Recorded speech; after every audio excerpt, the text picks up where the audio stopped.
नमस्कार, आप देख रहे हैं भारत एक्सप्रेस में हूं आपके साथ स्वाति शुक्ला कुमार। बड़ी खबर सामने आ रही है। कुवैत इंटरनेशनल एयरपोर्ट पर ड्रोन अटैक से जुड़ी खबर है। ईरान ने किया है कुवैत एयरपोर्ट पर ड्रोन अटैक। तो हमले में कई एयरपोर्ट कर्मचारी घायल बताए जा रहे हैं। हमले से एयरपोर्ट के टर्मिनल 1 को नुकसान पहुंचा है। बड़ी जानकारी, कुवैत इंटरनेशनल एयरपोर्ट पर ईरान की तरफ से ड्रोन अटैक किया गया है।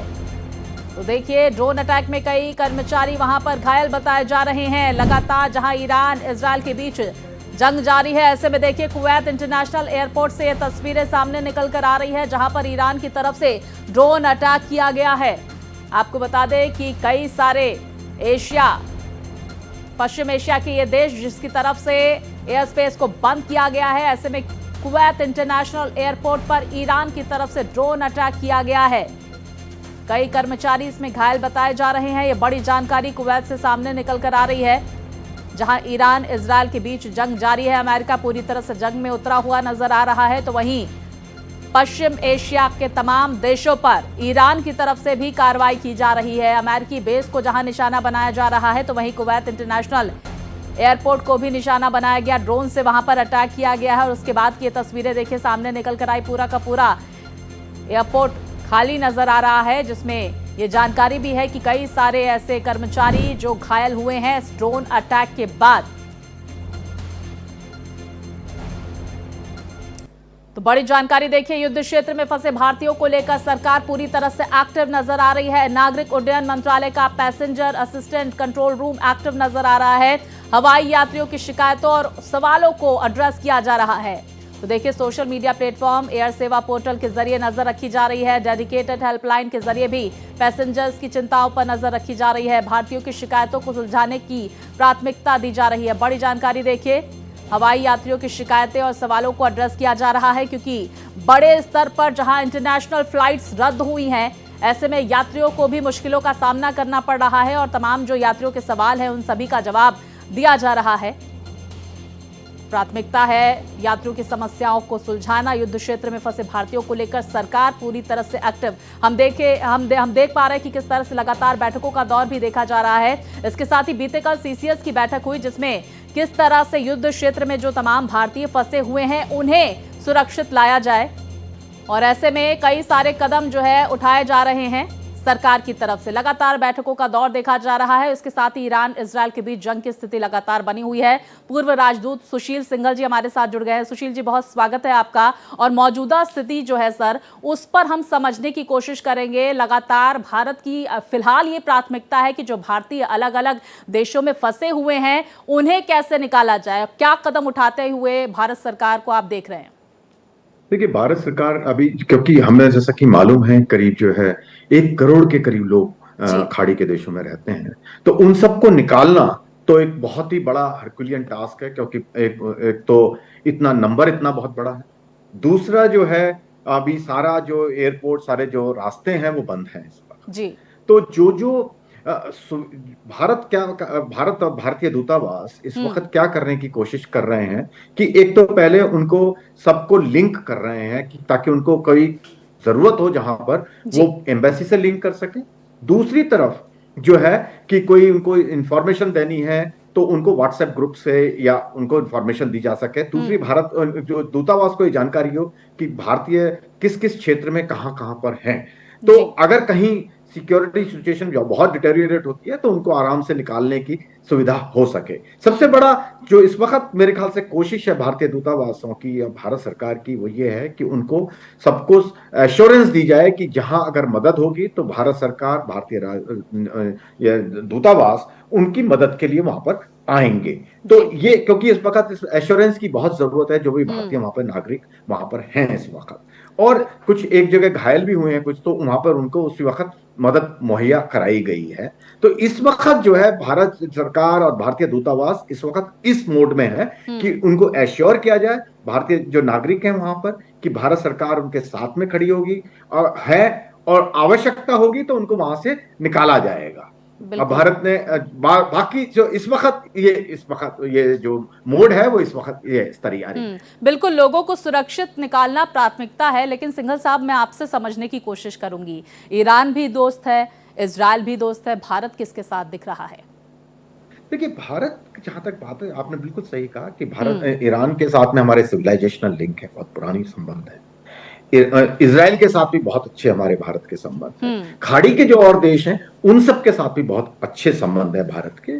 तो भारत इस वक्त, जब देखिए, जैसे प्रधानमंत्री जी ने इजराइल के प्रधानमंत्री से बात की, यूएई में के प्रेसिडेंट उनसे बात की, और इजराइल के प्रधानमंत्री को उन्होंने संदेश दिया कि जो है ये जो लड़ाई हो रही है इसको जल्द से जल्द बंद करा जाए, सीज फायर हो और बातचीत का रास्ता अपनाया जाए। और यूएई में जो अटैक हुए हैं उसकी उन्होंने निंदा की है उनके साथ में मिलकर, और उन्होंने कहा कि भारत आपके साथ में खड़ा हुआ है। तो यहाँ मैसेजिंग आप देखें तो थोड़ा सा उसमें अंतर है।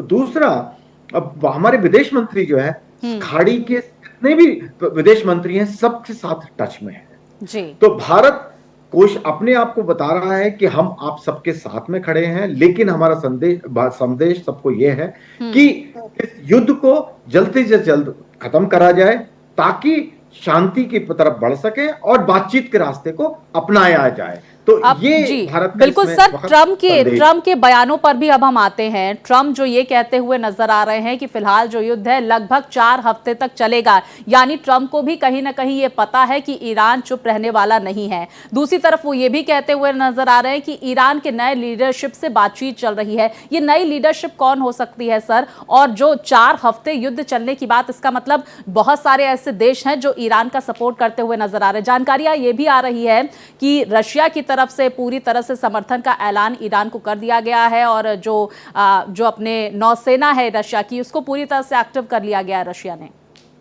देखिए, इसमें 3-4 बातें हैं। पहली बात मैं लूंगा कि जो प्रेसिडेंट ट्रम्प का जो मैसेज है, प्रेसिडेंट ट्रम्प जैसा कि हम जानते हैं कि वो डबल मैसेज करते हैं और वो मैसेजिंग अलग अलग तरीके से करते हैं जी।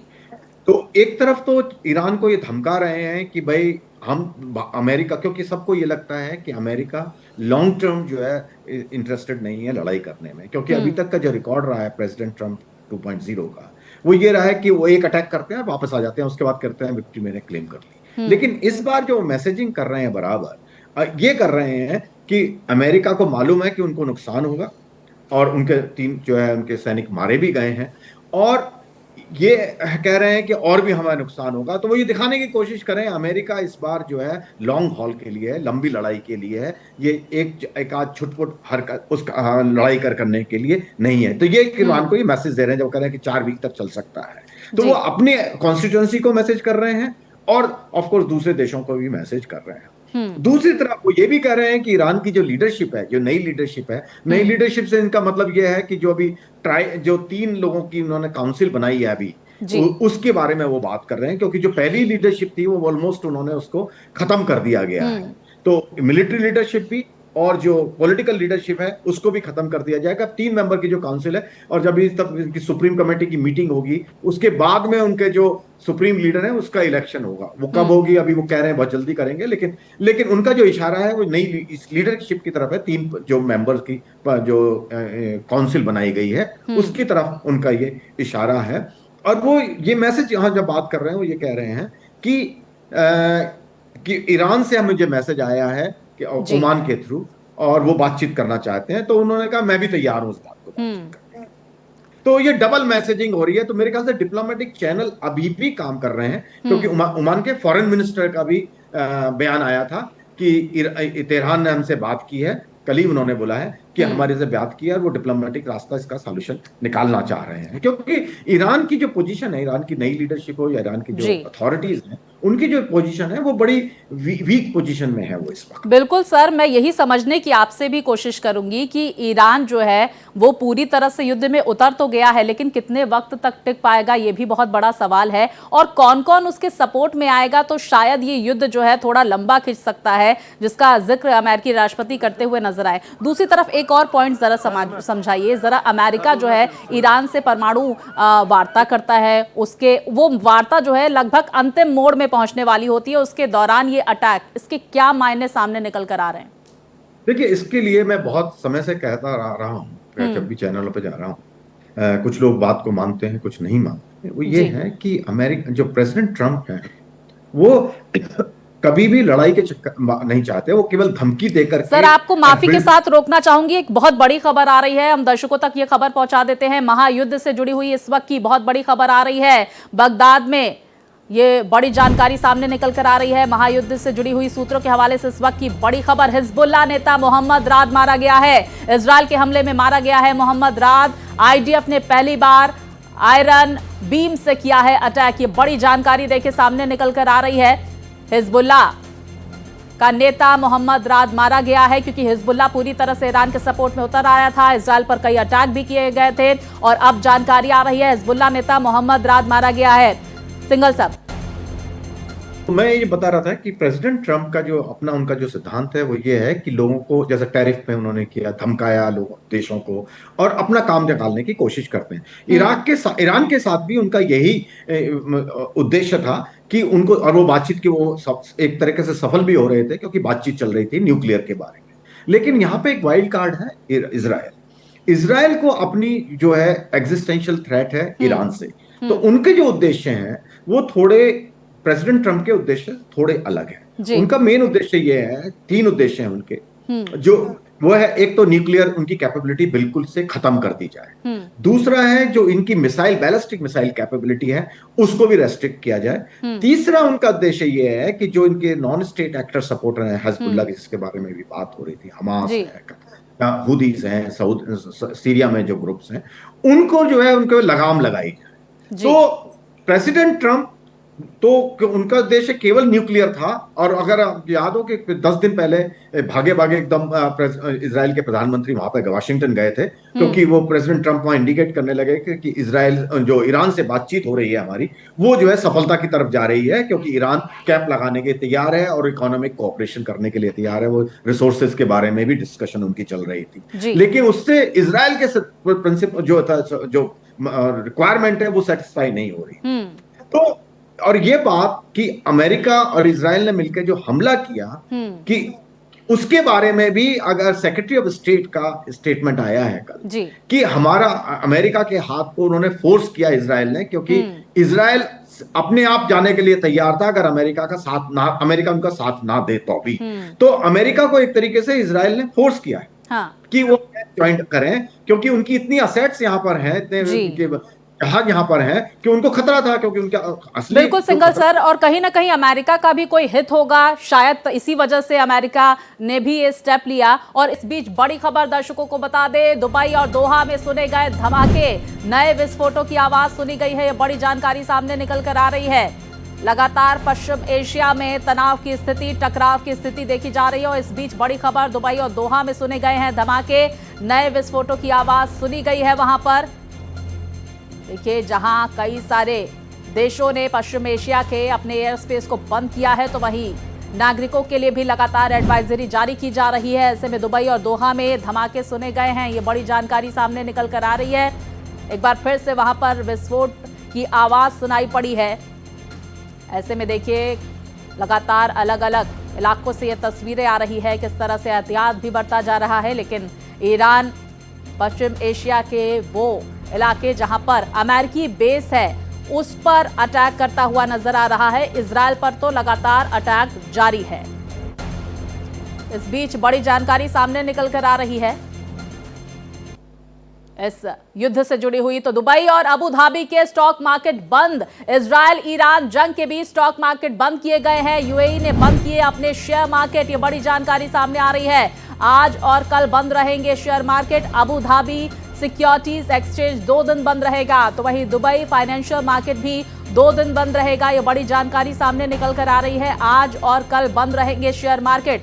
इस वक्त की बड़ी खबर, अबू धाबी सिक्योरिटीज एक्सचेंज 2 दिन बंद रहेगा, दुबई फाइनेंशियल मार्केट भी 2 दिन बंद रहेगा। लगातार जिस तरह से स्थिति बदल रही है, दुबई और अबू धाबी के स्टॉक मार्केट को बंद करने का ऐलान किया गया है। इजरायल ईरान जंग के बीच स्टॉक मार्केट बंद रहेगा। सिंगल साहब, ये बड़ी जानकारी, इसका मतलब कहीं ना कहीं ये समझ सकते हैं कि आज और कल कुछ और बड़ा होने वाला है और इसी वजह से स्टॉक मार्केट को बंद किया गया है एहतियातन।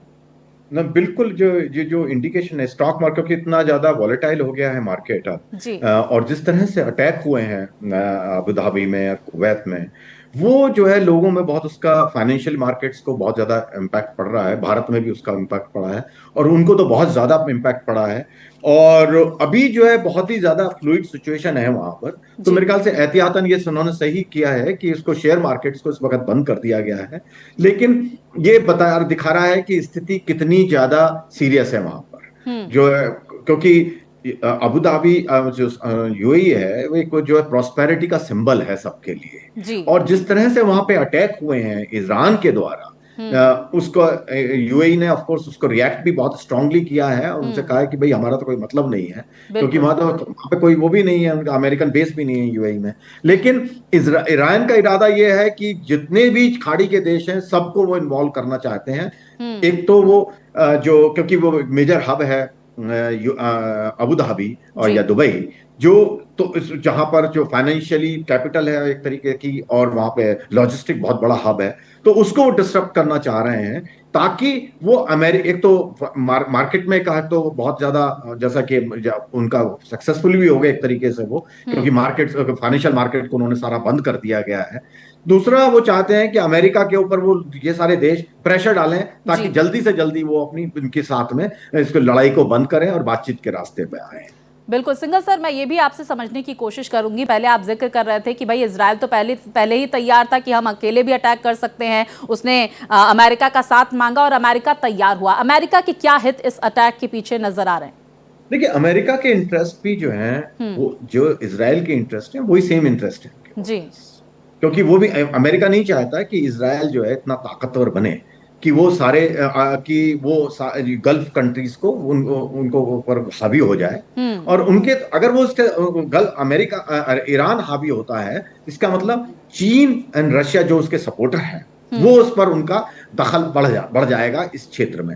और ये जो मिडिल ईस्ट है जिसको वेस्ट एशिया बोलते हैं, वो जो है अमेरिका के लिए बहुत इंपॉर्टेंट है। पहली बात तो वहां पर इजराइल एग्जिस्ट करता है, तो इसलिए ना इजराइल ना अमेरिका दोनों ही नहीं चाहते कि ईरान को बढ़े। और एक बड़ा इंटरेस्टिंग बोलूंगा इसमें जी।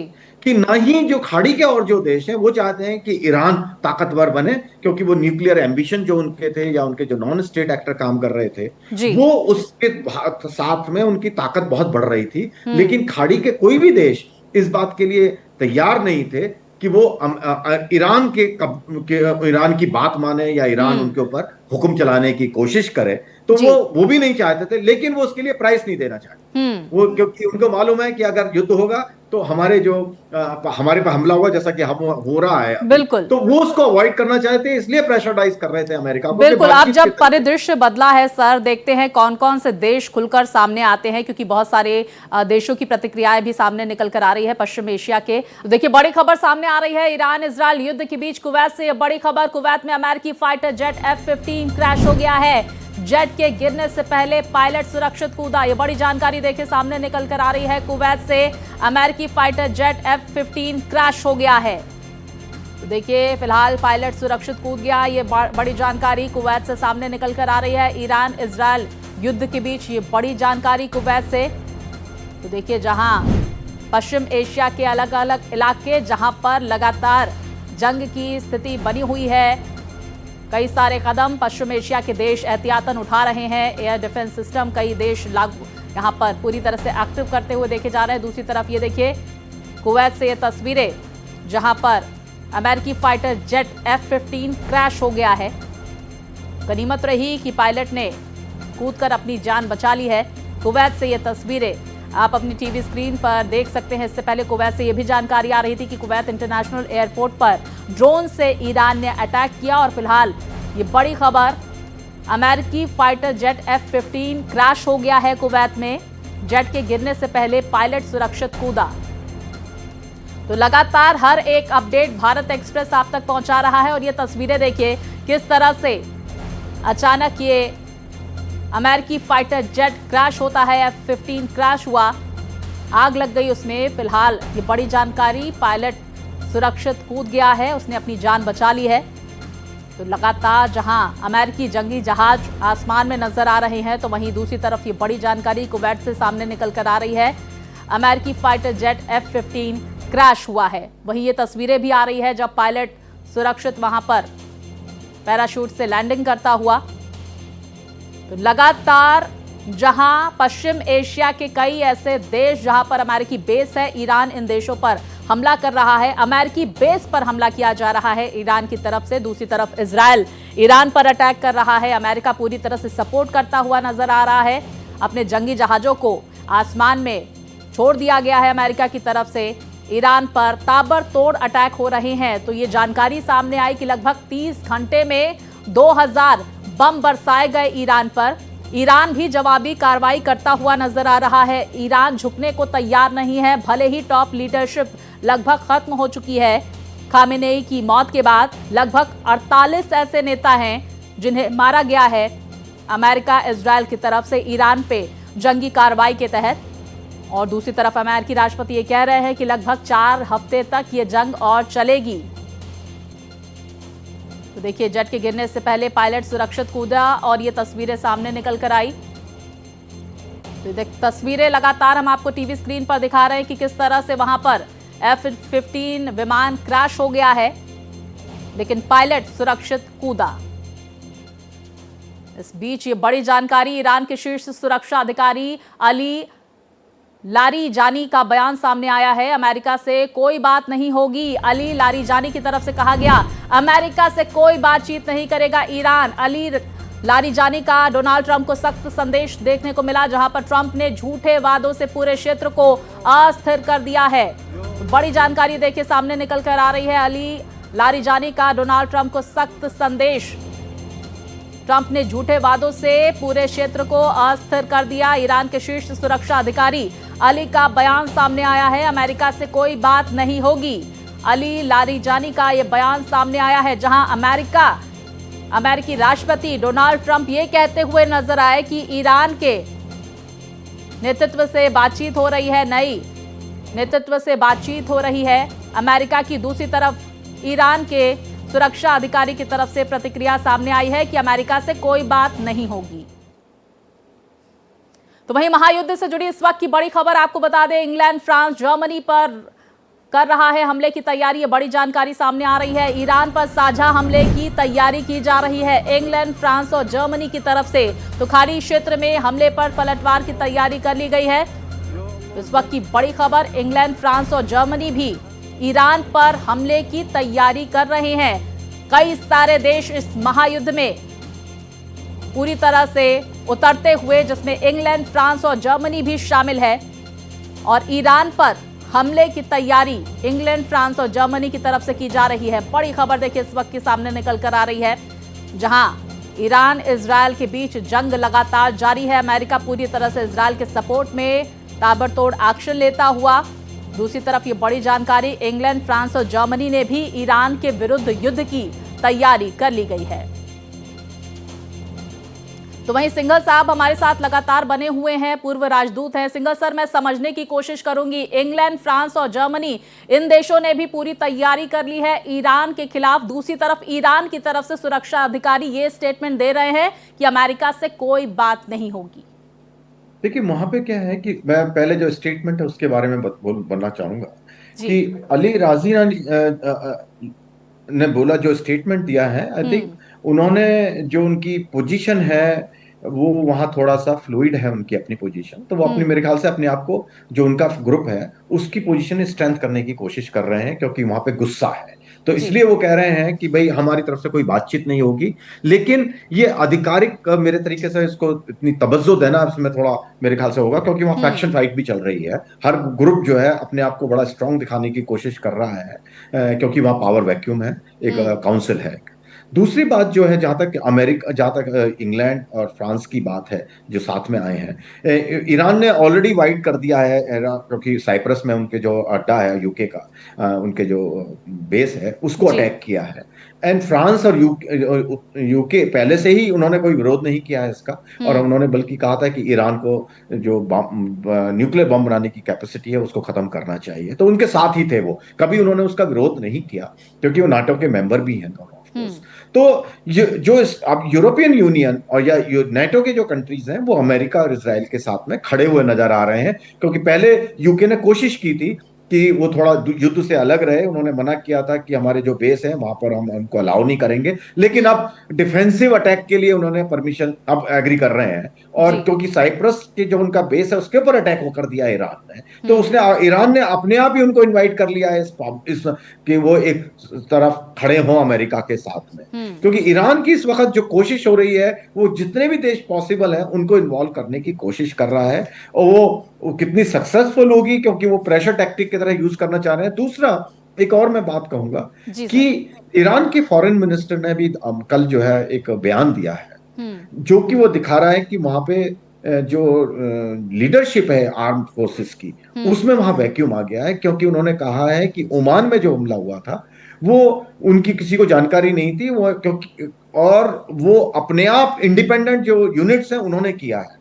तो जी। वो एक बड़ा खतरनाक बयान है, क्योंकि वो कह रहे हैं कि इस स्थिति के लिए हमने पहले से ही तैयारी कर रखी थी, हम्म। और जो यूनिट्स हैं वो इंडिपेंडेंटली ऑटोनोमसली एक्ट करेंगे, क्योंकि ऑलरेडी उनको प्लान दिया हुआ है। हम्म। तो अगर वो स्थिति अब एक दिन के अंदर में वो स्थिति आ गई है, जी। तो ईरान में जो ये डिफेंस फोर्सेस हैं उनकी, वो इसका मतलब ऑटोनोमस यूनिट की तरह काम कर रही हैं। तो हम्म। सेंट्रल कमांड कोई नहीं रह गई है वहां पे। तो जी। वो एक मेरे ख्याल से बड़ी, अगर ये सत्यता है इस बात में, हम्म। तो ये एक बहुत ही खतरनाक स्थिति है कि सारी यूनिट्स अपने आप इंडिपेंडेंटली काम कर रही हैं और कोई उस पर कंट्रोल नहीं है किसी का। तो फिर वो रुकेगा कैसे जब तक वो बिल्कुल, बहुत एग्जॉस्ट नहीं हो महत्वपूर्ण जाएंगे उनकी बात कही कैपेसिटी। सर आपने, और इसी को लेकर कल चर्चा भी लगातार हो रही है कि क्या मुश्तबा खामेनेई जो है उनको जल्द ही जो सुप्रीम लीडर की जिम्मेदारी सौंपी जा सकती है, मौजूदा जो स्थिति देखी जा रही है। एक और खबर सामने आई, इस पर भी मैं चाहूंगी कि आप प्रतिक्रिया दें। कुवैत इंटरनेशनल एयरपोर्ट पर कुछ देर पहले ड्रोन से अटैक ईरान की तरफ से किया गया, और अब जानकारी आ रही है कि अमेरिकी जंगी जहाज जो है F-15 वो वहां पर क्रैश हो गया है। क्या क्रैश हुआ है या ईरानी हमले के तहत ये कार्रवाई की गई है? देखिए, अभी तो बहुत जल्दी है इसको कह पाना। मुझे हम्म। लगता नहीं है कि ईरान में इतनी कैपेसिटी है कि वो F-15 को गिरा सकें। जी। तो और अब ये भी नहीं पता कि वो फाइट में किसमें हिस्सा ले रहे थे, ये जहाज जो था, या नॉर्मल सॉर्टी पे था या ट्रेनिंग एक्सरसाइज पे था।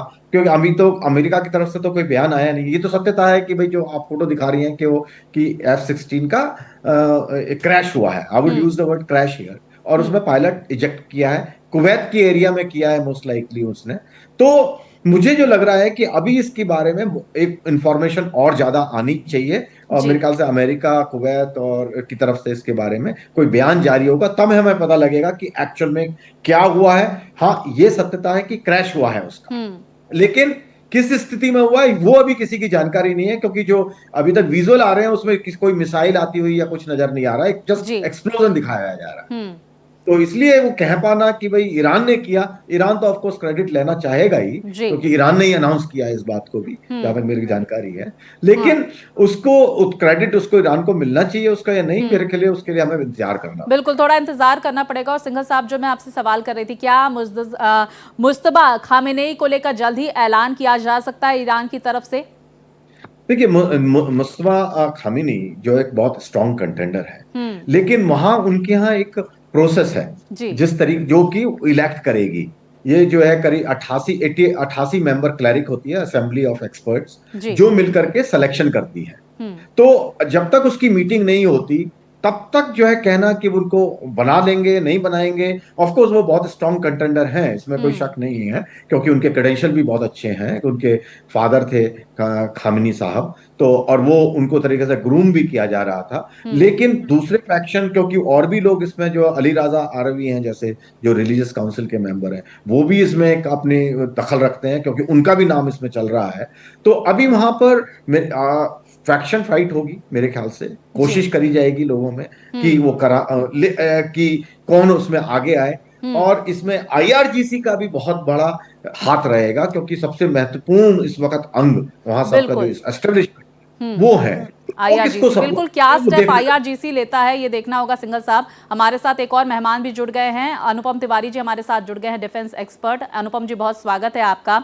और हम सिंघल साहब से लगातार इस पर चर्चा कर रहे थे कि क्योंकि ईरान इजरायल के बीच फिलहाल तो जंग थमती हुई नजर नहीं आ रही है, भारत की क्या स्थिति नजर आ रही है और इस जंग से कितना नुकसान भारत को होता हुआ दिख रहा है? देखिए, बहुत अच्छा सवाल है। भारत चूंकि इस युद्ध में डायरेक्ट इन्वॉल्व नहीं है, तो भारत को जो इनडायरेक्ट एस्पेक्ट्स है उनके ऊपर नजर रखनी पड़ेगी।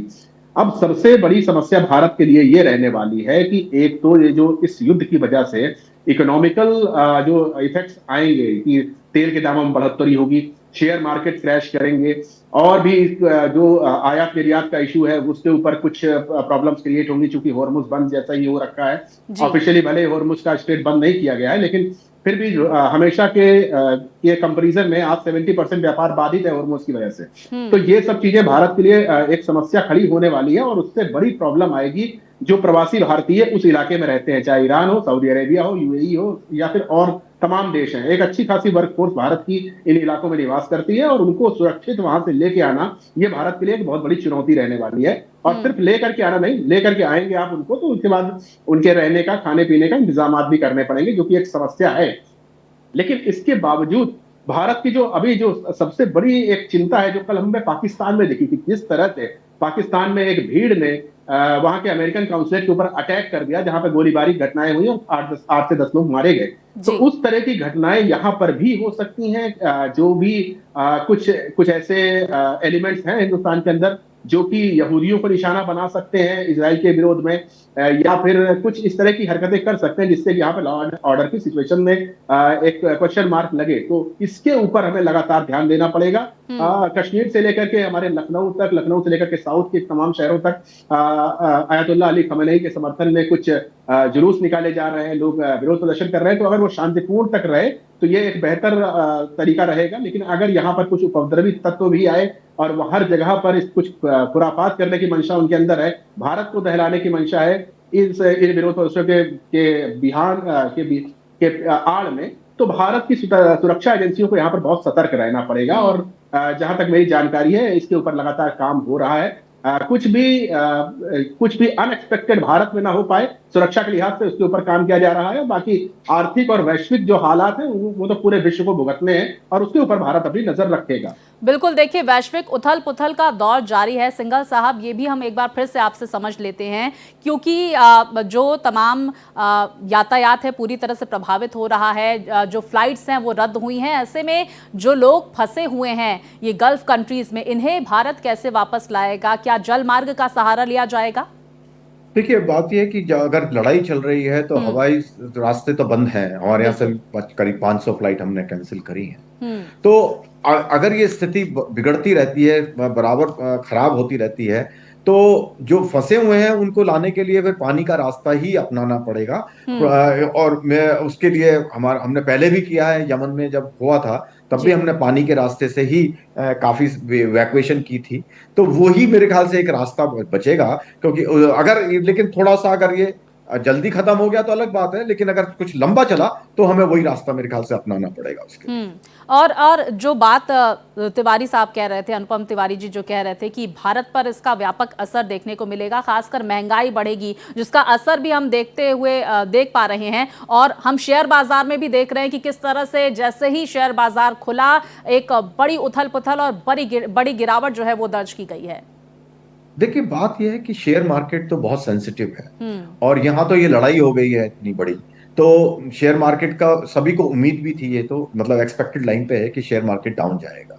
लेकिन शेयर मार्केट अपना असेस करता है अपने हिसाब से, और वो अपने ऊपर बढ़ता चढ़ता रहता है। तो उसका मेरे को बहुत ज्यादा मैं उसको नहीं कहूंगा। लेकिन जहां तक भारत के ऊपर महंगाई का सवाल है, अभी जो है मेरे ख्याल से ये सारा डिपेंड करेगा कि ये लड़ाई कितने दिन चलती है। बिल्कुल, अगर सपोज ये 10 या 15 दिन में खत्म हो जाती है तो मेरे को नहीं लगता कि हमें इस पर बहुत ज्यादा अंतर पड़ेगा, क्योंकि हमारे पास में अनफ स्टॉक होता है, क्रूड का जो है स्टॉक बहुत है। तो इसलिए 20 से 25 दिन की हमारे पास सप्लाईज हैं। और इसके लिए क्योंकि इतने दिनों से यहाँ पे ये चल रहा था, यहाँ पे जो है संभावना चल रही थी कि लड़ाई की संभावना है, अशांति चल रही थी, तो भारत ने ऑल्टरनेटिव सोर्स भी उसके लिए मेरे ख्याल से आइडेंटिफाई किए होंगे, क्योंकि नॉर्मल ये प्रोसेस होती है हमारी, तो उसके लिए हम तैयारी करके रखते हैं। तो ये अगर लंबा चला तब तो ऑफ कोर्स अंतर पूरी तरह से बिल्कुल, पड़ेगा। देखिए लंबा चला तो मुश्किलें जरूर सामने निकल कर आएंगी, लेकिन फिलहाल भारत के पास तैयारी पूरी है, स्टॉक पूरा है। अनुपम जी, मैं आपका रुख करूंगी और समझने की ये भी कोशिश होगी, क्योंकि लेबनान के 50 ऐसे गांव जिसे खाली करने का निर्देश दिया गया है इजरायल की तरफ से, ये अपील भी की गई है। क्या ये हिजबुल्लाह के प्रभाव से ये तमाम जो क्षेत्र है देखा जा रहा है, उस पर अटैक आगे आने वाले वक्त में और तेज से देखे जाएंगे इजरायल की तरफ से? हाँ, देखिए इस तरह की रिपोर्ट्स आई हैं जिससे पता चलता है कि हिजबुल्लाह ने एक फ्रंट खोला है और नॉर्थ से हिजबुल्लाह ने अटैक करने शुरू किए थे इजराइल के उन शहरों पर जो कि लेबनान से नजदीक हैं। तो और ईरान चाहता भी यही था कि उसके प्रॉक्सीज एक्टिवेट हो, हूथी रेड सी के ऊपर एक्टिवेट हो जाए और हिजबुल्लाह नॉर्थ से अटैक करना शुरू कर दे। जब ये चीजें शुरू हो चुकी हैं तो अब इजराइल पलटवार करने की कोशिश कर रहा है, लेकिन इजराइल अब ये दिखाना चाहता है कि वो जो निर्दोष लोग हैं इसमें मारे ना जाए, क्योंकि ये हमला बहुत व्यापक रहने वाला है।